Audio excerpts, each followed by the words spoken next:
आणि अनिल परब बोलतायत, थेट जाऊया.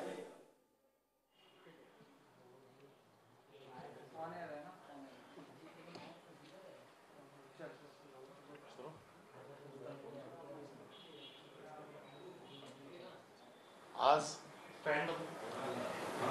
सचिन वाझे यांनी NIA कोर्टामध्ये एक पत्र दिलंय आणि त्या पत्रामध्ये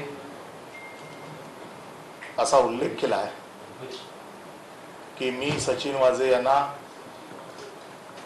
बोलवलं होतं आणि जून-ऑगस्ट मध्ये 2020 ला सचिन वाझे यांना SBOT प्रकरणामध्ये SBOTच्या ट्रस्टींना बोलवून त्यांची इन्क्वायरी चालू आहे आणि त्या SBOTच्या ट्रस्टींकडनं 50 कोटी रुपये जमा करण्याचे मी त्यांना सांगितलं. त्यांनी दुसरा आरोप केलेला आहे की जानेवारी 2021 ला मी मुंबई महानगरपालिकेच्या कॉन्ट्रॅक्टर्सना बोलवून त्यांच्याकडनं 50 कॉन्ट्रॅक्टरकडनं प्रत्येकी 2 कोटी रुपये जमा करावे अशा प्रकारच्या सूचना त्यांना मी दिल्या. या दोन्ही गोष्टी धादांत खोट्या आहेत. या मी नाकारतोय. मी शिवसेना प्रमुख बाळासाहेब ठाकरे यांचा शिवसैनिक आहे आणि माझ्यावरती अशा प्रकारचे खंडणीचे कुठलेही संस्कार नाहीत. म्हणून बाळासाहेबांची शपथ घेऊन आणि माझ्या 2 मुली आहेत ज्या माझ्यासाठी अतिशय जीवश्य कंटस्य आहे, या 2 मुलींची आणि शिवसेना प्रमुख बाळासाहेब ठाकरे ज्यांना मी माझं दैवत मानतो त्यांची शपथ घेऊन महाराष्ट्राच्या जनतेला हे सांगू इच्छितो की हे सर्व खोटं आहे. हे मला नाहक बदनाम करण्यासाठी केलेले आरोप आहेत. गेले 2-3 दिवस भारतीय जनता पक्षाचे पदाधिकारी आरडाओरडा करत होते की याच्यामध्ये अजून आम्ही एक तिसरा बळी घेऊ. याचा अर्थ त्यांना 2-3 दिवसापासून हे प्रकरण शिजवलेलं आहे. काही दिवसापासून त्यांना या गोष्टीची कल्पना आहे किंवा हे प्रकरण त्या लोकांनी तयार केलं आहे सरकारला बदनाम करण्यासाठी. सचिन वाझे आज पत्र देणार होता याची कल्पना कदाचित त्यांना अगोदरपासून असेल आणि म्हणून ते अगोदरपासून या बाबतीतला गाजावाजा करत होते आणि सांगत होते की तिसरी विकेट आम्ही काढणार आहोत. याचा अर्थ सरकारी केंद्रीय यंत्रणेच्या हाताशी घेऊन सचिन वाझेंकडनं जे आज या पत्रामध्ये आरोप केलेत त्यात एक आरोप पुन्हा एकदा अनिल देशमुखांवरती केलेला आहे, एक आरोप माझ्यावर केलेला आहे आणि तिसरा आरोप अजित पवार जे महाराष्ट्राचे उपमुख्यमंत्री आहेत त्यांचा जवळचा माणूस म्हणून घोडावत जो आहे त्याच्याबद्दलची माहिती याच्यात दिली आहे की त्याने गुटखा प्रकरणामध्ये मदत करावी अशा प्रकारच्या गोष्टी दिलेल्या आहेत. ह्या जे 2 आरोप माझ्यावर केलेले आहेत याचा माझा कुठलाही संबंध नाही. अशा प्रकारची कुठली चौकशी त्या SBOTची चालू आहे हे देखील मला माहीत नाही. आणि महानगरपालिकेच्या कुठल्याही कॉन्ट्रॅक्टरशी आपल्याला सगळ्यांना माहिती आहे, कोणी सांगू शकतं की महाराष्ट्र नगरपालिकेच्या कुठल्याही कॉन्ट्रॅक्टरशी माझी ओळखही नाही. आणि त्यामुळे मी आज कुठल्याही चौकशीला सामोरा जायला तयार आहे. मी कुठल्याही चौकशीला मला चौकशीला बोलवावं, माझी चौकशी करावी आणि चौकशी सत्य बाहेर येईल.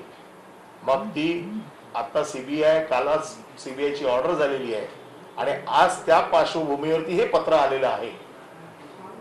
सचिन वाझेचे जे आरोप आहेत की मी त्याला जानेवारी आणि जून मध्ये सांगितलं होतं, मग गेल्या इतक्या दिवसामध्ये त्याने कधीही या बाबतीत तक्रार केली नाही. परमवीर सिंग यांनी जे पत्र अनिल देशमुखांच्या बाबतीत लिहिलं त्यात देखील ह्याचा कुठेही उल्लेख नाही. सचिन वाझेला अनिल देशमुखांनी पैसे गोळा करायला सांगितला असा आरोप परमवीर सिंगांनी केला होता. ते जे पत्र दिलं ज्याच्या आधारावरती CBI आलंय त्याच्यात देखील कुठे उल्लेख नाही. परंतु मुख्यमंत्र्यांना बदनाम करण्यासाठी मुख्यमंत्र्यांच्या जवळच्या माणसाला बदनाम करणं गरजेचं आहे. हा एक स्ट्रॅटेजीचा भाग आहे आणि अशा प्रकारची बदनामी करून ह्या सरकारला बदनाम करण्याचं जे धोरण भारतीय जनता पक्षाने आयोजित केलेलं आहे त्याचा हा एक भाग आहे. आणि म्हणून कुठल्याही चौकशीला, मग ती चौकशी NIA करेल. बेसिकली NIAची चौकशी ही स्फोटकाच्या प्रकरणातली आहे. त्याचा अजूनही तपास लागलेला नाही की ती स्फोटकं कशासाठी ठेवलेली आहे. परंतु हे प्रकरण वेगवेगळ्या दिशेला नेण्याचं काम हे आता चालू आहे. आणि म्हणून CBI, NIA, रॉ, माझी नार्कोटिक्स जरी केली, नार्को टेस्ट जरी केली तरी त्या टेस्टला देखील मी तयार आहे. त्याच्यामुळे कुठल्याही चौकशीला सामोरं जायची माझी तयारी आहे. आणि त्याच्यामुळे माझ्या बदनामीसाठी, माझी बदनामी करून सरकारची बदनामी करायची हा जो डाव आहे त्याच्यासाठी मी कुठल्याही चौकशीला तयार आहे. हे सांगण्यासाठी मी तुम्हाला आज ते बोलवलंय.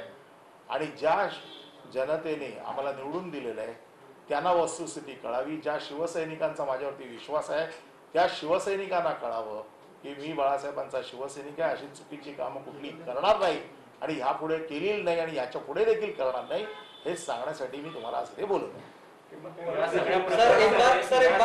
सर आप हिंदी में आपका निवेदन रख दीजिए. एक हिंदी में हिंदी में एक निवेदन, अरे एक हिंदी में निवेदन. अरे वैभव वैभव वैभव वैभव बहुत ऑनर जा रहा है सर. एक हिंदी में आपका जो निवेदन है वो हिंदी में रख दीजिए. जो आपने कहा वही हिंदी में. उसके बाद सवाल प्लीज.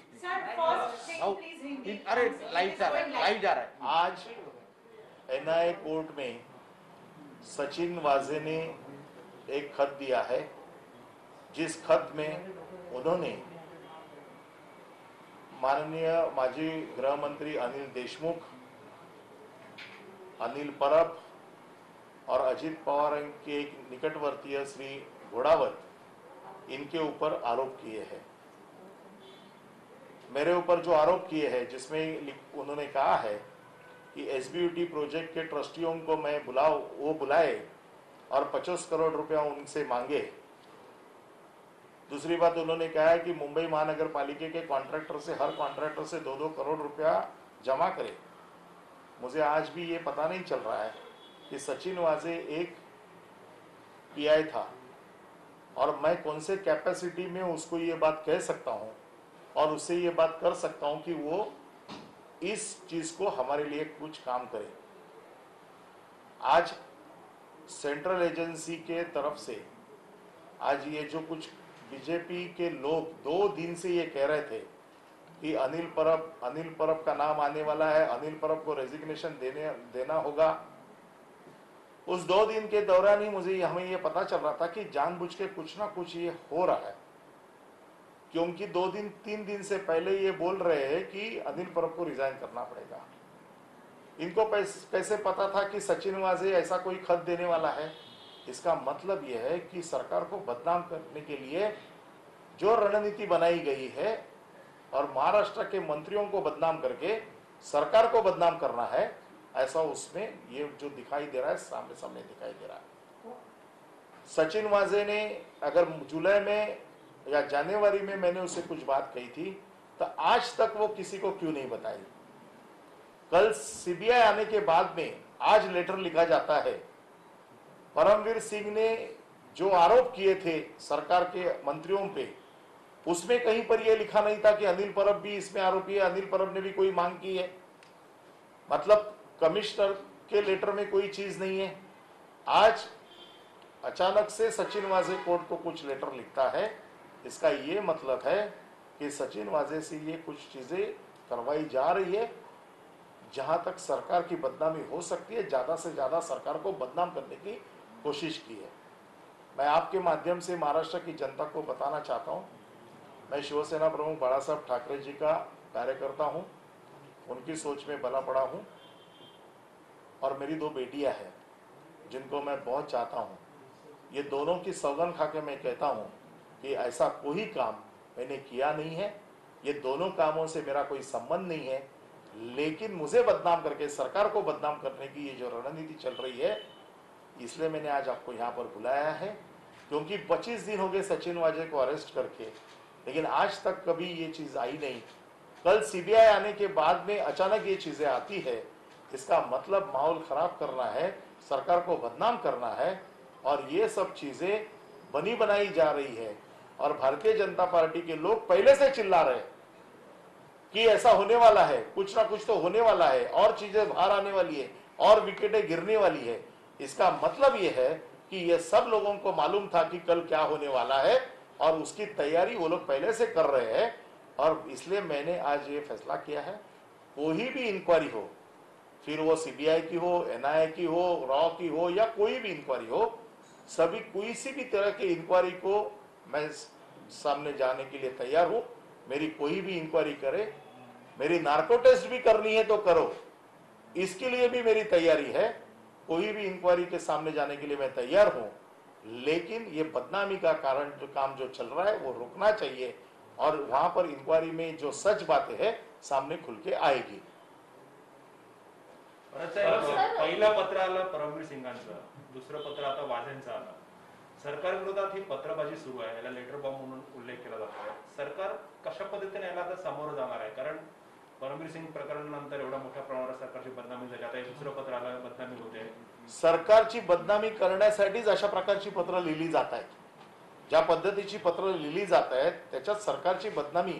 मला तुम्ही सांगा की गेले इतके दिवस सचिन वाझे कस्टडीमध्ये आहे, सचिन वाझेने आजपर्यंत कोणाकडेही तक्रार केली नाही आणि एनआय कोर्ट हे स्फोटकाच्या तपासाचं कोर्ट आहे। तिथे हे विषय जाणं कुठल्या प्लॅटफॉर्मवरती गेले मला माहित नाही, परंतु अशा प्रकारची पत्र बाहेर काढून सरकारला बदनाम करण्याचं जे काम चालू आहे त्याच्या कटाचा हा एक भाग आहे। एक बात ये थी कि जो लेटर आप सामने आया है, पहिले मराठी होने दो फिर हिंदी करो। एंटेलिया प्रकरणात पहिल्यांदा वाझेंचं नाव आलं, वाझेंचा शिवसेनेशी संबंध होता। प्रदीप शर्मांना चौकशीसाठी बोलवलं गेलं, प्रदीप शर्मांचा शिवसेनेशी संबंध आहे। तुम्ही असं म्हणतात की सरकारची बदनामी होते, तर असं असताना अजून मुख्यमंत्री गप्प का आहेत? कारण परमबीर यांच्या प्रकरणात सुद्धा मुख्यमंत्र्यांनी अजून काही भूमिका मांडलेली नाहीये, त्यामुळे सरकारचे जे प्रमुख आहेत ते गप्प का आहेत? आणि या प्रकरणात शिवसेनेचा संबंध असलेल्यांचीच नाव कशी समोर येत आहेत? नाही, आम्ही कधी गोष्ट अमान्य केलेली नाही। वाझे काही काळ शिवसेनेमध्ये होते हे आम्ही मान्य केलेलं आहे। प्रदीप शर्मा देखील शिवसेनेचे उमेदवार होते हे देखील आम्ही नाकारत नाही, परंतु वाझेंना अशी कुठली कामं करण्यासाठी काही शिवसेनेने कधी सांगितलेलं नाहीये किंवा शिवसेना त्यांच्या कुठल्या वाईट कामामध्ये सहभागी नाहीये। आता आपली जर एखाद्याची ओळख असेल किंवा आपल्या बरोबर एखादा माणूस असतो, तो जर कुठे दुसरं वाईट काम करत असेल तर त्याच्या बरोबर असलेल्या माणसाला त्याला दोषी धरता येत नाही। शिवसेनेने कधीही कोणालाही असं काम करायला सांगितलेलं नाहीये। शिवसेनेने वाझेला कुठल्याही गोष्टी करायला सांगितलेल्या नाहीये। शिवसेनेत काही काळ वाझे होत आहे तर शिवसेनेने मान्य केलेलं आहे। प्रदीप शर्मा शिवसेनेचे उमेदवार होते हे देखील मान्य केलेलं आहे, परंतु कुठल्याही वाईट कृत्यामध्ये शिवसेनेचा सहभाग आहे हे जे त्याला जे पद्धतीने बदनामी केली जाते हे चुकीचं आहे। शिवसेना मी माझ्यासारखा शिवसैनिक देखील बाळासाहेबांनी घडवलेला आहे आणि म्हणून असल्या कुठल्याही कृत्यामध्ये आम्ही कधीच जाणार नाही याची आम्हाला पूर्ण खात्री आहे आणि म्हणून छाती ठोकपणे आम्ही सांगतोय की कुठल्याही चौकशीला मी सामोरा जायला तयार आहे। पण सर असं आहे की सुरुवातीपासून एक ईडी असेल, सीबीआय असेल, एनआय असेल, एकंदरीत राज्य सरकारच्या मागे शिवसेनेच्या मागे हा ससमिरा सुरू आहे। आता तुमच्यावर आरोप झालेले आहेत, एका मागोमाग एक मंत्र्याला राजीनामा द्यावा लागतो, आपल्याही नावाची चर्चा होती असे भाजपवाले म्हणतात। एकंदरीत सरकारची बदनामी होत असताना सरकार कुठेतरी ही बदनामी रोखायला कमी पडतं असं तुम्हाला वाटतं? केंद्रीय यंत्रणांचा वापर करून अशा प्रकारचा ससेमिरा मंत्र्यांच्या पाठी लावलेला आहे। पण मी शिवसैनिक आहे, मी काय घाबरणारा नाहीये। मी जर कुठलं पाप केलेलं नाहीये किंवा मी कुठली चूक केलेली नाहीये तर मी कशाला कुठल्या यंत्रणेला घाबरू? त्याच्यामुळे मी कुठल्याही यंत्रणेला घाबरत नाही। मी कुठल्याही चौकशीला सामोरा जायला तयार आहे। त्यांना असं वाटत असेल कदाचित अशा प्रकारच्या यंत्रणा पाठी लावून शिवसेना कुठे दबेल, शिवसेना घाबरेल, तर तसं होणार नाही। सर हे जे पत्र आहे, सर हे जे पत्र ऐका ना सर, हा जो पत्र आहे सर हे कोर्टात ऍडमिसिबल झालाय का? सर हा जो पत्र आहे कोर्टात ऍडमिसिबल झालाय का? तुमच्याकडे जास्त संदर्भ मला माहित नाही कोर्टात ऍडमिसिबल झालंय की नाही। खरं म्हणजे या पत्राची दखल कोर्टाने घ्यायला पाहिजे की नाही पाहिजे हा कायदेशीर विषय आहे। मला जे काही कायदा कळतो त्याच्यामध्ये ह्या पत्राची दखल काही कोर्ट घेईल असं मला वाटत नाही। तरी देखील एक प्रकारची अशा प्रकारची लेटर्स बाहेर काढून जे काही बदनामीचं लेटर बॉम्ब, त्यांना असं वाटत असेल की लेटर बॉम्ब आहे, परंतु अशा बॉम्बमुळे आमच्यावरती काही परिणाम होणार नाही। त्याचं कारण असं आहे की अशा कुठल्याही कृत्यामध्ये आमचा सहभाग नाही। कुठल्याही चौकशीला सामोरं जायला तुम्ही तयार आहात, केंद्राचा दबाव आहे, ज्या यंत्रणा आहे त्या केंद्रीय यंत्रणा आहे. उद्या सीबीआयची चौकशीची मागणी जरी सीबीआय चौकशी लागली तर तुमची भूमिका काय असणार? मला चौकशीला बोलवलं तर मी जाईन ना समोर.